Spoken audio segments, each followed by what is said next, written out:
هي آيس كريم منزلي بطريقة سهلة وبمكونات جد بسيطة. راح نبداو بالمكونات. عندنا أول شيء عندي كاس حليب وعندي فلون تاع شوكولا. تبغي دير أذواق أخرى عادي. هنا راح نخلط الفلون هذاك مع الحليب تاعنا البارد، ومن بعدين راح نجيبو كاس كريم شونتي ونقعد نخلط مليح حتى تطلع لنا هذيك الكريم شونتي تاعنا كيما راكم تشوفوا هنايا. بدا تطلع لي الكريم شونتي تاعي هذيك كنت ذوبت من قبل شوكولا، ذوبتها اي نوعيه بغيتي، ومن بعدين نحلوح هذيك الشوكولا في الكريم شونتي تاعنا اللي درناه مع الحليب ومع الفلون، وبعدين نخلط كلشي مع بعضه، نطلع لا كريم تاعي ونجيب البورتمونجي تاعي نلوحو لا كريم تاعنا هذاك في العلبه، وبعدين نغلقوا على لا كريم تاعنا قلت لكم ونحطوه في الكونجيلاتور عفوا حتى يجمد لنا هذاك لا كريم تاعنا. من جهه اخرى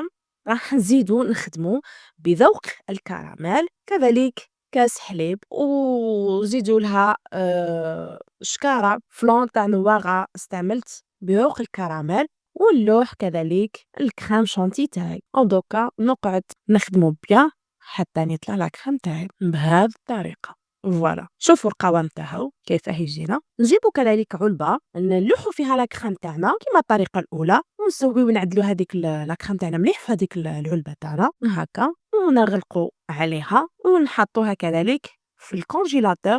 بعدين بعد ما جمدنا هذاك لا كريم تاعنا نجيبو الكؤوس تاعنا اللي راح نحطو فيهم لا كريم. انا هنا جبت الكراميل راح نزين به، منه ديكور ومنه راح يزيد لنا بنا في لا كريم تاعنا. انا جبت هذه الملعقه تاع لا كريم وبديت نشكل في لا كريم تاعي ونحط في وتزيين حسب الرغبه. راح واش نقول لكم البنات، سيوها ما تندموش في هذا الصيف بمكونات بسيطه وبطريقه جد سهله، وان شاء الله راح يعجبكم.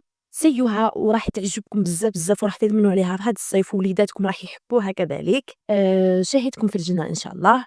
ما تنساوش باللايك ومتابعه باش يلحقكم كل جديد، ونلتقي ان شاء الله في عدد جديد ووصفه جديده، والى اللقاء.